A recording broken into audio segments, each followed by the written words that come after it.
नमस्ते, आप the Lalan top देख रहे हैं। खबरों में आप पैंडोरा पेपर्स के बारे में ज़रूर सुन रहे होंगे। पैंडोरा पेपर्स खुलासे में देश के दो बड़े उद्योगपति घरानों से जुड़े लोगों के नाम आ रहे हैं। पैंडोरा पेपर्स के खुलासे में अनिल अंबानी और गौतम अडानी के बड़े भाई विनोद अडानी का नाम आया है। अंग्रेजी अखबार द इंडियन एक्सप्रेस ने यह खुलासा किया है और अमीर भारतीयों ने टैक्स हेवन माने जाने वाले ब्रिटिश वर्जिन आइलैंड में कंपनियां खोलकर मनी लॉन्ड्रिंग की और टैक्स बचाया। खुलासे के मुताबिक अनिल अंबानी और विनोद अडानी ने ब्रिटिश वर्जिन आइलैंड और दूसरे टैक्स हेवंस में कंपनियां खोली और इसमें करोड़ों रुपए का लेन देन भी हुआ। आइए जानते हैं इन बिजनेसमैन और इनके पैंडोरा पेपर लीक में कनेक्शन के बारे में।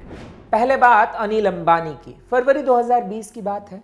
भारतीय बिजनेसमैन अनिल अंबानी ने लंदन की एक अदालत को बताया कि उनकी कुल आय शून्य है, माने वो दिवालिया हो चुके हैं। दरअसल चीन के 3 सरकारी बैंकों ने उन पर मुकदमा किया था। उस वक्त अदालत ने अंबानी की विदेशी संपत्ति के बारे में सवाल पूछा था, क्योंकि उसके बारे में कोई जानकारी नहीं दी गई थी। इसके 3 महीने बाद अदालत ने अनिल अंबानी को यह आदेश दिया कि वो बैंकों को $716 मिलियन यानी कि तकरीबन 3,150 करोड़ रुपए की रकम का भुगतान करें। लेकिन उन्होंने ऐसा नहीं किया और कहा कि उनके पास विदेशों में न तो कोई संपत्ति है और न ही कहीं से कोई फायदा हो रहा है। पैंडोरा पेपर्स के खुलासे पर जाएं तो अनिल अंबानी ने जो अदालत को बताया उसका सच्चाई से कोई वास्ता नहीं था, क्योंकि उनके पास विदेशों में अकूत संपत्ति थी।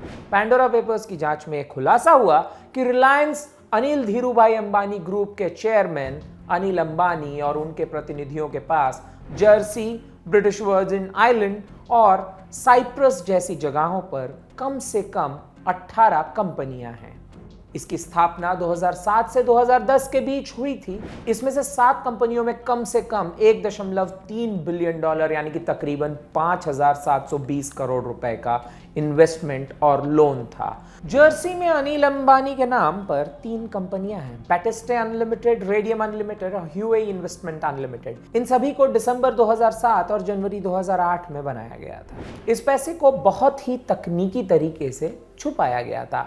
असल में बैटिस्टे अनलिमिटेड का मालिकाना हक रिलायंस इनोवेंचर्स प्राइवेट लिमिटेड के पास था, जिसका कमान अनिल अंबानी के मालिकाना हक वाले एडीए ग्रुप के पास है।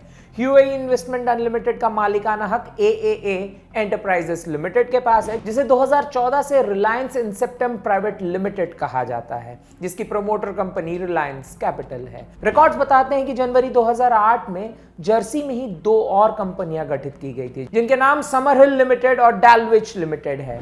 इनके मालिक का नाम अनूप दलाल है, जो कि अनिल अंबानी के प्रतिनिधि हैं। अनूप का रोल यह था कि वो अनिल अंबानी के प्रतिनिधि और सलाहकार के तौर पर निवेश के लिए ऑफशोर कंपनियां खड़ी करता था।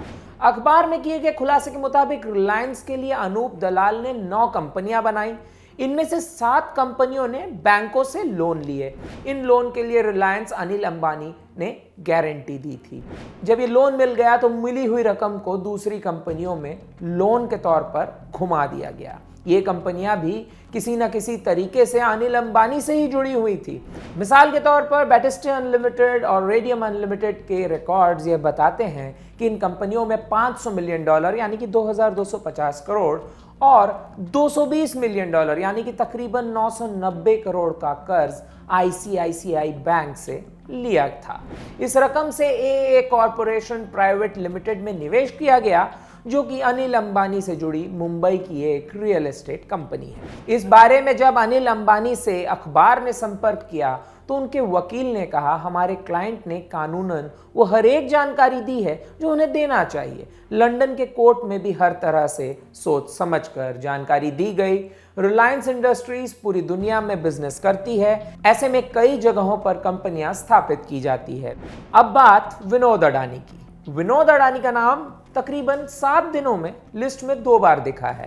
पहले लिस्ट में तेजी से पैसा कमाने वाली और दूसरे पैंडोरा पेपर्स में ब्रिटिश वर्जिन आइलैंड में कंपनी को खोलने वाले की लिस्ट में। विनोद अडानी देश के धन कुबेर गौतम अडानी के सगे बड़े भाई हैं। ताजा आंकड़ों के मुताबिक साल 2020 में गौतम अडानी की संपत्ति $32 अरब तकरीबन 2400 करोड़ रुपए तक पहुंच गई है।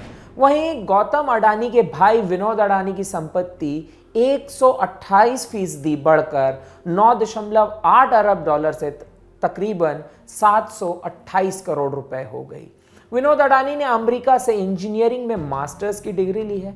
इकोनॉमिक टाइम्स के मुताबिक विनोद अडानी ने अपने पिता से प्रेरित होकर 1976 में मुंबई के भिवंडी में VR टेक्सटाइल्स के नाम से एक बिजनेस शुरू किया था। 90 के दशक में वो सिंगापुर चले गए। यहां उन्होंने अपना बिजनेस बढ़ाया और कुछ साल बाद दुबई का रुख किया।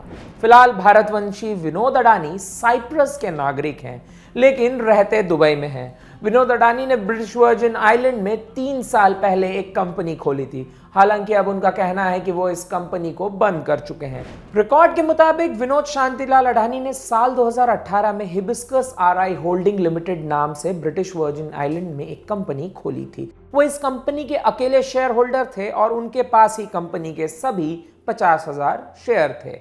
वो मई 2018 तक इस कंपनी के डायरेक्टर भी थे। कंपनी बनाते समय विनोद ने कहा था कि कंपनी का काम दुनिया भर में बाजार में ट्रेडिंग और सर्विसेज देना है। उस वक्त कंपनी की कुल संपत्ति 10 से 15 मिलियन डॉलर यानी कि 80 से 100 करोड़ रुपए थी। रिकॉर्ड बताते हैं कि विनोद अडानी की कंपनी हिबिस्कस RI होल्डिंग के लिए ब्रिटिश वर्जिन आइलैंड में एजेंट के तौर पर ट्राइडेंट ट्रस्ट कंपनी काम करती थी।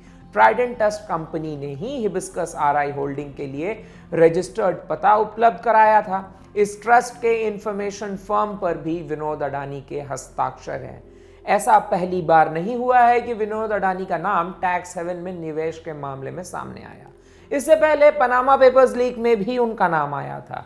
द इंडियन एक्सप्रेस ने साल 2016 में एक रिपोर्ट किया था जिसमें बहामास में 4 जनवरी 1994 को बनाई गई कंपनी में उनका नाम शामिल था। इसके कुछ महीने बाद ही अडानी ग्रुप की फ्लैगशिप कंपनी अडानी एक्सपोर्ट्स का भी गठन हुआ था। जब विनोद अडानी से इंडियन एक्सप्रेस ने संपर्क किया तो उन्होंने बताया कि हिबिस्कस रियल एस्टेट एक कंपनी है जो ब्रिटिश वर्जिन आइलैंड में रजिस्टर्ड थी। मैं ही इसका मालिक हूं।